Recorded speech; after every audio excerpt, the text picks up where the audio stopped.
Hello mga kahiraya! Welcome sa Hiraya Series. Huwag kalimutang mag-like, subscribe, at comment. Tara, simulan na natin ang kwento. Nagsisimula pa lang ang pagsikat ng araw sa mga malalawak at mayayabong na bukirin ng San Carlos, Negros Occidental. Ngunit ang mainit at malagkit na singaw ng lupa ay ramdam na agad. Si Almira Reyes, 22 taong gulang, ay nakatayo sa gitna ng matataas at matatalas na dahon ng tubo. Nabalot ang kanyang mukha ng isang lumang panyo upang maprotektahan laban sa matatalim na gilit ng dahon at nakasuot siya ng kupas na polo at lumang bota. Sa bawat bagsak ng kanyang tabak, maririnig ang matunog at paulit-ulit na kalaskas ng naputol na puno ng tubo. Almira, dahan-dahan lang iha. Maaga pa, baka maubusan ka ng lakas bago magtanghali? Sigaw ni Mang Pedring, ang matandang tagapamahala ng mga manggagawa, habang bitbit ang kanyang sariling tabak, ilang metro ang layo. Ngumiti si Almira sa likod ng kanyang tela. Kailangan ko pong makatapos ng 3 hanay ngayong araw, Mang Pedring. Kailangan na po ng pambili ng maintenance sa puso ni nanay at malapit na rin ang enrollment ni Bunso. Para kay Almira, walang lugar ang pagrereklamo sa dikta ng kahirapan. Sa kabila ng marungis at mabigat na trabaho, ang kanyang mga mata ay nagniningning sa pag-asa. Ang kanyang natural na ganda ay hindi maitatago ng alikabok.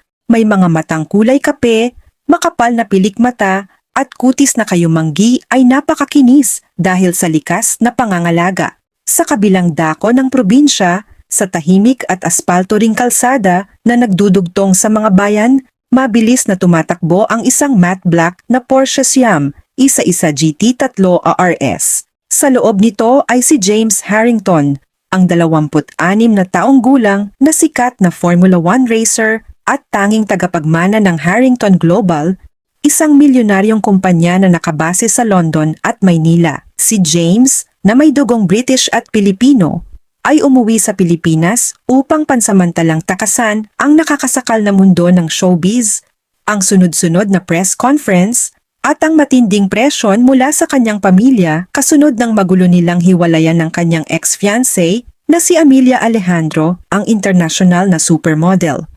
Damn it! Mahinang mura ni James sa sarili habang mahigpit na nakahawak sa manibela. Biglang umusok ang bonnet ng kanyang mamahaling sasakyan at narinig ang isang matinding kalampag sa makina. Bago pa man niya maitabi ng maayos, tuluyan nang namatay ang makina ng sports car sa mismong gilid ng kalsada na katabi ng malawak na tubuhan kung saan nagtatrabaho si Almira. Lumabas si James sa sasakyan na halatang iritable at mainit ang ulo. Nakasuot siya ng simpleng puting t-shirt ngunit halatang mamahalin ang tela. Dahil sa inis at kawalan ng kaalaman sa mga lumang sasakyan, agad niyang hinawakan ang latch ng bonnet upang buksan ito ng mabilisan. "Wag! Bawal yan!" Sigaw ng isang boses mula sa gilid ng kalsada. Bago pa man tuluyang maiangat ni James ang nagbabagang bonnet, isang mabilis na kamay ang humila sa kanyang braso patalikod. Dahil sa lakas ng hila at sa hindi inaasahang paggalaw, nawala ng balanse si James at napatumba sa damuhan kasama ang babaeng humila sa kanya. Boom! Isang malakas na pagsabog ng kumukulong tubig at singaw mula sa radiator ang sumabog paitaas sa mismong pwesto kung saan nakatayo si James. 1 segundo ang nakalipas. Kung hindi siya hinila, direktang tatama sa kanyang mukha at dibdib ang kumukulong likido na maaaring ikinasugat niya ng malubha. Napahawak si James sa kanyang dibdib habang nakadapa. Nakapatong naman sa ibabaw niya ang nag-aalalang dalaga. Sa biglang paggalaw, nalaglag ang panyo na nakatakip sa mukha ni Almira. Sa unang pagkakataon, nagkatitigan ang dalawa sa napakalapit na distansya. Napatigil ang mundo ni James. Ang amoy ng usok ng nasunog na makina ay napalitan ng sariwang amoy ng hangin at natural na bango mula sa buhok ni Almira. Ang mga mata ng dalaga ay puno ng pag-aalala, habang si James naman ay napako sa kakaibang ganda ng babaeng nagligtas sa kanyang buhay sa gitna ng init ng Negros. "Ay pasensya ka na, nasaktan ka ba?" Mabilis na tumayo si Almira habang namumula ang mga pisngi sa hiya at gulat. Dahan-dahang tumayo si James. Pinagpagan ang sarili, ngunit hindi maalis ang titig kay Almira. You just saved my life? Naku, nagmamadali ka kasi. Kapag umuusok ang makina ng sasakyan, hindi agad binubuksan ng pilit yan. Mapapasok ka talaga.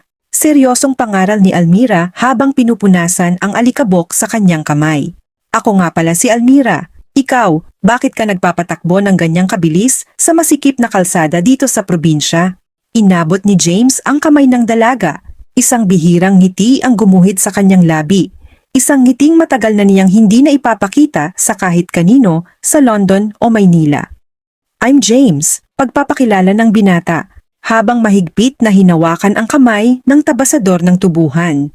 At mukhang kailangan ko ng tulong mo, Almira. Dinala ni Almira si James sa isang maliit at malilim na kubo sa gilid ng tubuhan habang hinihintay nila ang pagdating ng towing truck para sa nasirang sasakyan. Upang maibsan ang init at pagod ng binata, inabutan siya ni Almira ng malamig na buko juice na inilagay sa basong kawayan at ilang piraso ng saging na saba. Tinitigan ni James ang paligid, walang mamahaling gadget, walang ingay ng syudad, at walang mga kamera ng paparazzi. Ang tanging maririnig ay ang huni ng mga ibon at ang banayad na simoy ng hangin na nagpapasayaw sa mga dahon ng tubo. Hindi ka ba naiinip sa ganito katahimik na buhay, Almira? Tanong ni James habang umiinom mula sa kawayan. Umiling si Almira habang pinupunasan ang pawis gamit ang kanyang tuwalya. Bakit naman ako naiinip? Dito, alam mo kung sino ang totoo sa'yo. Walang nagpaplastikan. Lahat ng kinakain namin, pinagpaguran namin. Tinitigan ni James ang dalaga ng may paghanga. Sa mundo ko, baligtad ang lahat. Lahat ng tao may gusto sa akin, pero hindi ko alam kung sino ang nagmamahal sa akin dahil sa kung sino talaga ako, o dahil lamang sa apelyido ko at sa yaman ng pamilya ko. E di huwag mong dalhin ang apelyido mo rito? Simpleng sagot ni Almira na may kasamang ngiti. Dito, si James ka lang. Walang tagapagmana, walang racer. Tao ka lang na nauuhaw at napagod. Natawa si James. Isang tunay at malalim na tawa na ngayon niya lamang muling nagawa pagkatapos ng mahabang panahon. Makalipas ang araw na iyon, hindi inaasahan ni Almira na magpapatuloy ang pagbisita ni James. Sa loob ng sumunod na 2 linggo, araw-araw siyang bumabalik sa Negros. Nagdahilan siya na nagpapatayo siya ng isang rest house sa Karatig Bayan, ngunit ang totoo, ang bawat oras ng kanyang araw ay inuubos niya para lamang makasama si Almira sa tubuhan. Tinuruan ni Almira ang binata kung paano magtabas ng tubo na nauwi sa pamamantal ng mga kamay ni James, kung paano sumakay sa kalabaw, at kung paano maligo sa malinaw na ilog tuwing hapon. Sa bawat araw na lumilipas, ang distansya sa pagitan ng kanilang magkaibang mundo ay unti-unting lumiit. Si James, na kilala sa pagiging mailap at malamig sa media, ay naging palangiti at masayahin sa piling ng simpleng dalaga. Isang hapon, habang nagpapahinga sila sa tabi ng ilog habang pinapanood ang paglubog ng araw, dahan-dahang hinawakan ni James ang kamay ni Almira. Almira, hindi na para sa rest house ang pagbalik-balik ko rito, panimula ni James. Seryoso ang mga mata, ngunit punong-puno ng lambing. Dito ko nahanap ang kapayapaan na hinahanap ko dahil nahanap kita. Subalit ang tahimik nilang sandali ay biglang binasag ng mga yabang at ingay mula sa likod ng mga puno. 3 kalalakihan ang lumitaw, pinangunahan ni Gaston, ang anak ng isang lokal na usurero na matagal nang may gusto kay Almira at pilit siyang nililigawan kahit palaging tinatanggihan ng dalaga. Lasing si Gaston at may hawak na patalim. Aba, kaya pala hindi ka na nagpapakita sa bayan, Almira, dahil may kinakalantari ka na lang pala na dayo. Sigaw ni Gaston galit na galit habang nakatitig sa mamahaling suot ni James. Tumayo si Almira at hinarangan si James. Gaston, umuwi ka na. Walang kinalaman si James dito. Tumabi ka diyan, Almira. Sigaw ni Gaston sabay sugod hawak ang patalim. Direkta itong itinutok kay James. Hindi nagpatinag si James. Bilang isang atleta na sanay sa matinding pisikal na laban at reflexes, mabilis niyang inilagan ang saksak. Hinawakan niya ang pulso ni Gaston, pinalipit ito ng pabaliktad hanggang sa mabitawan ang patalim. at sinundan ito ng isang mabilis at malakas na suntok sa panga na nagpabagsak kay Gaston sa putik. Ang dalawang kasama nito ay natakot at mabilis na tumakas palayo. Ngunit bago pa makahinga ng maluwag si Almira, nakita niya ang pulang dumi sa braso ni James. Nadaplis pala ito ng talim ng kutsilyo noong unang sugod ni Gaston. "James, dumudugo ang braso mo?" Nagpapanik na lumapit si Almira. Kinuha ang kanyang panyo upang mahigpit na itali ito sa sugat ng binata habang nanginginig ang mga kamay at pumapatak ang mga luha. "Huwag kang mag-alala. Ayos lang ako," bulong ni James habang pinapanood ang pag-aalala sa mga mata ng dalaga. "Bakit mo ginawa yon? Pwede kang mapahamak ng dahil sa akin." "Magsasaka lang ako, James. Bakit mo ako pinagtatanggol?" Nang ganyan humahagulhol na tanong ni Almira. Dahan-dahang hinawakan ni James ang magkabilang pisngi ni Almira gamit ang kanyang malinis na kamay. Pinunasan ang mga luha nito gamit ang kanyang hinlalaki. "Dahil mahal na kita, Almira." Tapat na pag-amin ni James. "Kahit anong mundo pa ang pinanggalingan ko, ikaw ang gusto ko." Bago pa makapagsalita ang nagulat na dalaga, inilapit ni James ang kanyang mukha at hinalikan si Almira isang mainit, tapat, at malalim na halik sa ilalim ng nagniningning na mga bituin at sa gitna ng hangin ng Negros na nagpapatunay na ang pag-ibig ay walang pinipiling estado sa buhay. Makalipas ang ilang buwan, ang tahimik na relasyon ni Almira at James sa Negros ay tuluyang nabasag ng modernong teknolohiya. Isang vlogger ang nakapag-video sa kanila habang namamasyal sa pampublikong pamilihan ng Bacolod. Si James, nakasuot ng simpleng t-shirt at tsinelas, habang masayang karga ang mga pinamili kasama si Almira. Sa loob lamang ng ilang oras, kumalat ang bidyong iyon sa social media. Umabot ito sa mga international news outlets sa London at patuloy na nag-trending sa Pilipinas. Ang dating mailap na tagapagmana ng Harrington Global at sikat na F1 racer, nakitang namumuhay bilang isang simpleng probinsyano para sa isang tabasador ng tubuhan. Nakarating ang balitang ito sa pamilya Harrington sa London at higit sa lahat, kay Amelia Alejandro, ang international na supermodel at ex-fiancé ni James. "Is this a joke?"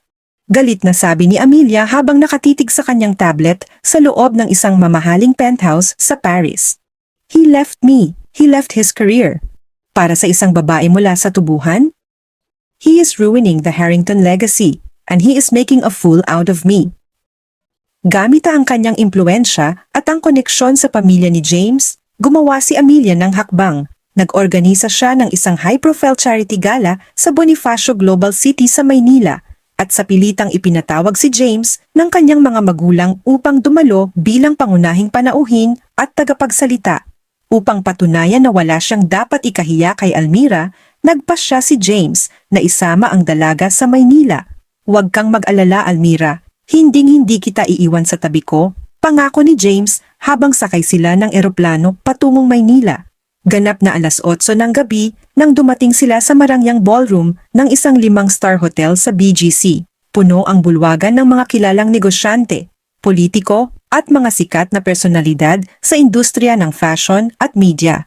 Si Almira, na nakasuot ng isang simpleng eleganting cream gown na pinili ni James, ay nakaramdam ng matinding kaba habang naglalakad sa makintab na sahig ng hotel. Ang mga matang nakatingin sa kanila ay hindi mapagkaila ang pagiging mapanghusga. Mga matang nagsasabing, hindi siya nababagay rito. "Mag-isa ka lang ba sandali, Almira? Kakausapin ko lang ang ilang investor para matapos na ito agad."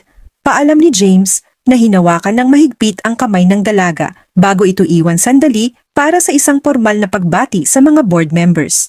Habang nag-iisa si Almira sa isang sulok, biglang tumigil ang musika sa buong bulwagan. Ang spotlight ay lumipat sa gitna ng entablado kung saan tumayo si Amelia Alejandro suot ang isang mamahaling diamanteng gown, kumikinang at nagtataglay ng perpektong ganda na tila galing sa ibang planeta. Kinuha ni Amelia ang mikropono at ang kanyang malamig ngunit matinis na boses ay umalingaw-ngaw sa buong bulwagan habang nakatitig ng diretsyo kay Almira. "Good evening, everyone." Nakangiting simula ni Amelia, bagamat ang mga mata ay puno ng lason. "Tonight is a night of elegance and class. And speaking of class, I would like to acknowledge a very special guest tonight. the lovely young lady brought by our dear James from the sugarcane fields of Negros. Natahimik ang buong bulwagan. Ang mga bulong-bulungan ay nagsimulang lumitaw.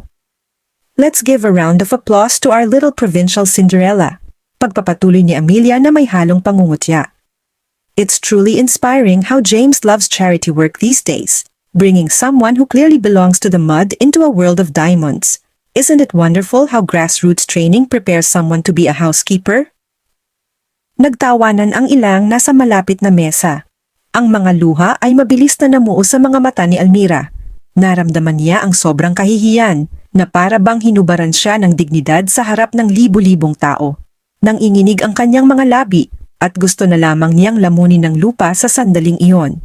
Ngunit bago pa man makapagsalita ang iba, isang malakas at galit na yabang ang umalingaw-ngaw. Si James, mabilis niyang tinungo ang entablado, inagaw ang mikropono mula sa kamay ni Amelia at hinarap ang buong bulwagan. Ang kanyang mukha ay seryoso at nanginginig sa matinding galit. She is not a housekeeper and she is not a joke. Mariin at malakas na sigaw ni James na nagpatahimik sa buong silid. Si Almira Reyes ay mas may dignidad, katapatan at purong puso kaysa sa bawat isa sa inyo na narito na marunong lamang mangutya ng kapwa.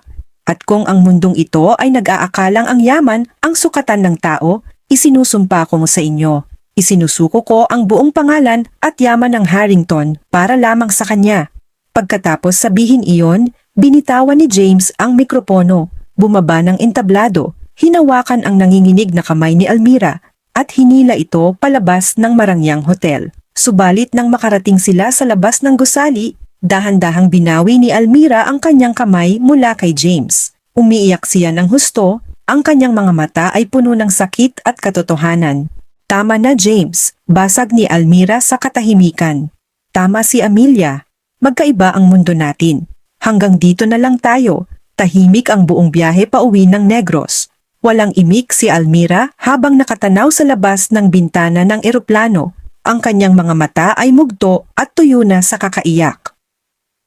Ang marangyang gabi sa Maynila ay nag-iwan ng malalim na sugat sa kanyang pagkatao. Isang patunay na kahit gaano katamis ang pagmamahalan nila ni James, may mga pader na sadyang masyadong mataas upang tawirin. Paglapag na paglapag nila sa Bacolod, dahan-dahang humakbang si Almira palayo. Almira, pakiusap, pag-usapan natin to, pakiusap ni James habang hinahabol siya sa labas ng arrival area. Pagod na pagod at gusot ang damit. Hinarap siya ni Almira, mabigat ang dibdib. Ano pa ang pag-usapan natin, James? Nakita ko ang realidad kagabi. Kahit kailan, hindi ako magiging kabilang sa mundo mo. At ayaw kong ikaw ang mawala ng lahat nang dahil sa akin. Pamilya mo yon, pangalan mo yon. Wala akong pakialam sa kanila. Sigaw ni James, basag ang boses habang pinipigilang pumatak ang kanyang mga luha. Ikaw ang buhay ko ngayon, Almira, pero hindi ako masaya kung alam kong sinisira kita. Pagtatapos ni Almira, sumakay siya sa unang pampublikong bus na paalis. Tuluyang iniwan si James sa gitna ng daan na tinatawag ang kanyang pangalan. Ang buhay na walang kulay, nagbalik si Almira sa kanyang lumang buhay sa tubuhan. Muli niyang hinawakan ang tabak, muli niyang nilabanan ang init ng araw. Ngunit ang mga kasamahan niya ay napansin ang malaking pagbabago. Ang dating masayahing si Almira ay naging isang manhid na anino ng sarili. Wala siyang imik, palaging malayo ang tingin, at lihim na umiiyak sa tuwing sumasapit ang gabi. Si Mang Pedring, na nakasaksi sa kanyang paghihirap, ay lumapit sa kanya habang nagpapahinga sila sa lilim ng isang puno. Iha, ang pag-ibig na totoo ay hindi sumusuko sa unang dambuhalang alon. Marahang sabi ng matanda, kung mahal mo ang tao at mahal ka niya, ang pagpapakawala ay hindi kabayanihan. Minsan, kaduwagan na rin kapag hindi ninyo hinarap ng magkasama.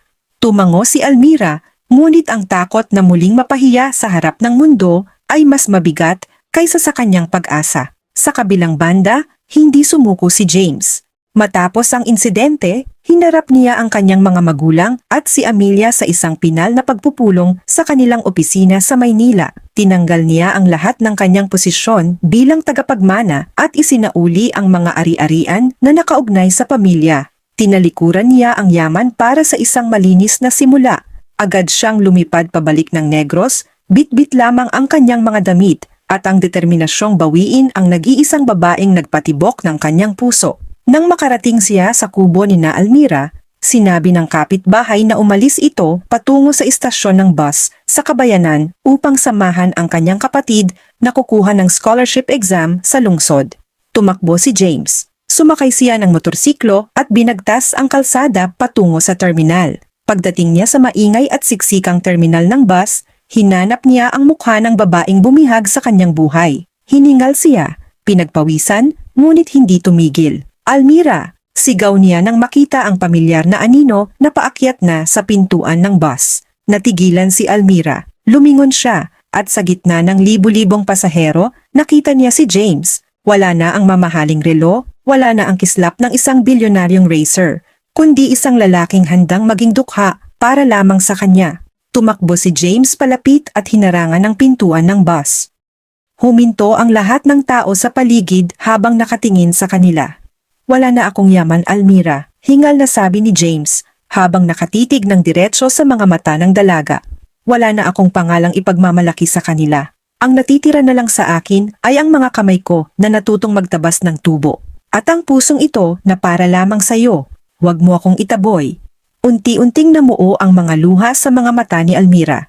Naramdaman niya ang sobrang pagmamahal na inialay sa kanya ng lalaki. Bumaba si Almira mula sa bus. Hinarap si James, at sa gitna ng maingay na terminal, niyakap niya ito ng mahigpit habang humahagulhol sa kaligayahan. Hindi ko kailangan ng yaman mo, James, bulong ni Almira sa kanyang dibdib.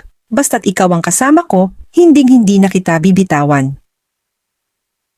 Ilang buwan ang lumipas matapos ang makasaysayang tagpo sa istasyon ng bus, tuluyang nagbago ang takbo ng buhay ni na James at Almira.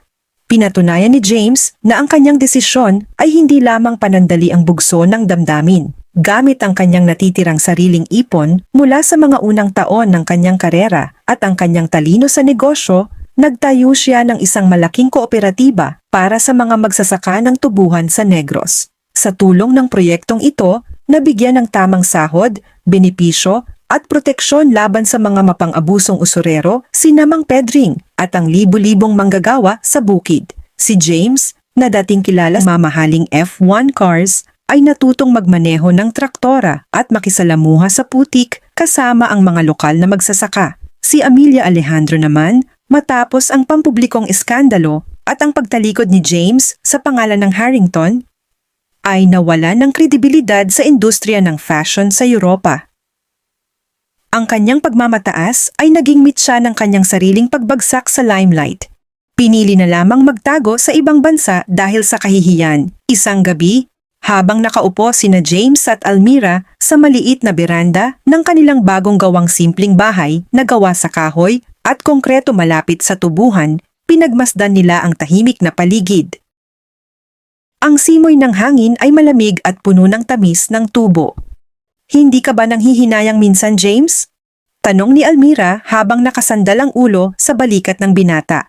Pinagmamasdan ng mga kamay nitong mayroon ng mga pilat at kalyo dahil sa mabigat na trabaho. Dati, hawak mo ang buong mundo. Ngayon, nandito ka lang sa probinsya. Hinalikan ni James ang tuktok ng ulo ng dalaga at ngumiti ng abot langit. Noong una, akala ko ang tagumpay ay nasa bilis ng kotse, sa mga tropeyo at sa dami ng pera sa bangko, Almira. Pero nalaman ko na ang tunay na kayamanan ay ang paggising sa umaga na mayakap ang nagmamahal sa iyo ng totoo, nang walang halong pagkukunwari. Wala akong pinagsisisihan. Makalipas ang 2 taon, sa isang maliit ngunit makasaysayang simbahang bato sa Kabayanan ng Negros, idinaos ang pinakakaabang-abang na araw ng kanilang buhay. Walang mamahaling bisita mula sa international media. Walang mga sikat na personalidad mula sa BGC o Preparis. Ang tanging naroroon ay ang buong komunidad ng mga manggagawa sa tubuhan, si Mang Pedring at ang pamilya ni Almira. Ang buong simbahan ay pinalalamutian ng mga puting bulaklak ng tubo at mga lokal na dahon, isang simpleng patunay ng kanilang pinagmulan. Habang dahan-dahang naglalakad si Almira sa makipot na pasilyo suot ang isang simpleng puting bestida na gawa sa pinong lokal na tela. nakatayo sa harap ng altar si James. Ang mga mata ng lalaki ay nagniningning sa luha ng labis na kaligayahan. Wala ng bakas ng mayabang at mailap na tagapagmana. Ang naroroon ay isang lalaking ganap na nagmahal at nagpaubaya para sa wagas na pag-ibig. Pagdating ni Almira sa harap, dahan-dahang iniabot ni Mang Pedring ang kamay ng dalaga kay James. "Alagaan mo siya, iho," bulong ng matanda. "Araw-araw, Mang Pedring, habang buhay," sagot ni James nang may paninindigan. Humarap sila sa pari, at sa gitna ng matatamis ng ngiti at luha ng tagumpay, binigkas nila ang kanilang mga panata. Sa ilalim ng araw ng Negros at sa harap ng mga taong tunay na nagmamahal sa kanila, pinatunayan ni Almira Reyes at James Harrington na ang tunay na pag-ibig ay hindi nasusukat sa yaman, estado sa lipunan o sa mga pader na itinayo ng mundo, kundi sa tapang ng dalawang pusong piniling maghawak kamay magpakailanman. 5 taon ang lumipas mula nang ikasal sina James at Almira. Ang malawak na asyenda ng mga tubo ay hindi na lamang saksi sa pagod at pawis, kundi pati na rin sa pag-unlad. Ang kooperatibang itinatag ni James ay lumago. Kaya na nitong magbigay ng libreng pag-aaral sa mga anak ng mga manggagawa at sapat na pondo para sa mga pamilya sa panahon ng tagtuyot. Isang hapon, sa gilid ng malawak na bukirin kung saan nag-umpisa ang lahat, naglalakad ang pamilya Harrington Reyes. Buhat ni James ang kanilang 2 taong gulang na anak na may mga matang namamana ang kulay kay James, ngunit ang ngiti ay kay Almira. Habang si Almira naman ay may suot na simpleng sombrerong pandagat upang protektahan ng sarili mula sa huling sikat ng araw 5 taon ang lumipas mula ng ikasal sina James at Almira. Ang malawak na asyenda ng mga tubo ay hindi na lamang saksi sa pagod at pawis, kundi pati na rin sa pag-unlad. Ang kooperatibang itinatag ni James ay lumago. Kaya na nitong magbigay ng libreng pag-aaral sa mga anak ng mga manggagawa at sapat na pondo para sa mga pamilya sa panahon ng tagtuyot. 5 taon pagkatapos ng kanilang unang simpleng kasalan at matapos ang tahimik na pagpapatawad at paghilom ng nakaraan, nagdesisyon sina James at Almira na magdaos ng isang espesyal na pagbabagong panata, Renewal of Vows, sa mismong gitna ng asyenda sa lugar kung saan unang nagtagpo ang kanilang mga mata sa gitna ng alikabok at usok ng nasirang sasakyan. Walang mga mamahaling kurtina ng hotel o mga kristal na chandelier. Ang tanging dekorasyon ay libu-libong puting bulaklak ng tubo na sumasayaw sa banayad na simoy ng hangin sa hapon at mga ilaw ng bumbilya na nakasabit sa mga sanga ng matatandang puno. Nakatayo sa harap ng simpleng kahoy na altar si James. Suot niya ang isang puting linen suit na medyo gusot na dahil sa init. Ngunit ang kanyang mga mata ay nagniningning sa luha ng labis na kaligayahan. Si Mateo, ang kanilang anak, ay nakasuot din ng kaparehong damit. Hawak ang isang maliit na basket ng mga bulaklak. Nang tumugtog ang mahinang tunog ng gitara na naglalarawan ng isang pamilyar na lokal na awitin, dahan-dahang lumabas si Almira mula sa linya ng matataas na tubo. Suot niya ang parehong simpleng puting bestida na isinuot niya noong araw ng kanilang kasalan. Ngunit ngayoy mas lalo pang lumitaw ang kanyang kagandahan, hindi dahil sa mga alahas, kundi dahil sa kapayapaan at pagmamahal na nakaukit sa kanyang mukha. Kasama niyang naglakad si Mang Pedring, na may ngiti hanggang tainga habang inaalalayan ang dalaga. Habang papalapit si Almira, hindi na napigilan ni James ang pagpatak ng kanyang mga luha. Ang lalaking minsang tumakbo sa pinakamabilis na mga truck sa buong mundo ay ngayon ay nakatayo ng tahimik at nanginginig ang mga kamay, handang ibigay ang buong buhay sa isang simpleng tabasador ng tubuhan. Pagdating ni Almira sa harap ng altar, niyakap muna siya ni Mang Pedring bago iniabot ang kamay kay James. Kinuha ni James ang mga kamay ni Almira, mga kamay na may bahagyang kalyo ngunit saksi sa sipag, katapatan at pagmamahal. 5 taon na ang nakararaan, akala ko ang pinakamagandang bagay na nangyari sa akin ay ang pagtakas ko sa mundo ng kasikatan.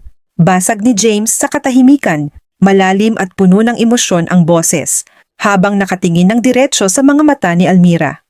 Pero nagkamali ako. Ang pinakamagandang nangyari sa akin ay ang araw na natagpuan kita rito, sa putik at init ng Negros, at itinuro mo sa akin kung paano mabuhay ng totoo. Kinuha ni James mula sa bulsa ang isang maliit na kahon. Nang buksan niya ito, walang diamante o mamahaling bato sa loob. Isang singsing ito na ginawa mula sa pinong hibla at sanga ng tuyong puno ng tubo, nilukod at binalutan ng manipis na pilak. Wala na akong hihilingin pa sa mundong ito, Almira. Patuloy ni James habang isinusuot ang singsing sa daliri ng asawa. Kahit ilang beses tayong isilang muli, ikaw at ikaw pa rin ang pipiliin ko. Naluha si Almira. Ang kanyang mga labi ay nakatikim ng pinakamatamis na ngiti. Kinuha niya ang isa pang singsing at isinuot ito sa daliri ni James. Noon, akala ko hanggang sa tabi lang ng tubuhan ang kaya kong abutin. Sagot ni Almira. Basag ang boses sa tindi ng pagmamahal.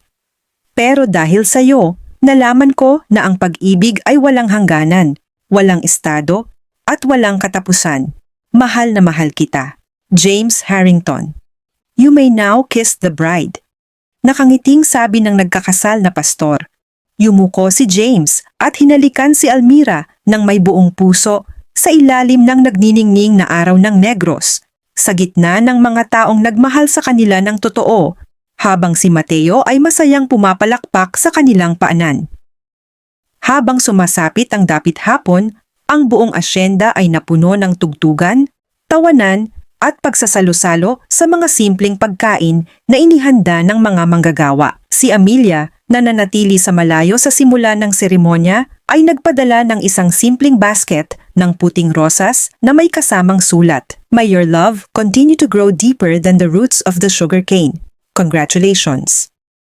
Nang gabing iyon, habang buhat ni James ang natutulog na si Mateo at magkahawak kamay silang naglalakad pabalik sa kanilang tahanan sa ilalim ng milyon-milyong bituin, alam nilang tapos na ang mga pagsubok at ang kanilang kwento ay magpapatuloy habang buhay. At dito nagtatapos ang ating kwento, mga kahiraya. Kung nagustuhan ninyo, huwag kalimutang like, comment at subscribe. Hanggang sa susunod na kwento dito sa Hiraya Series.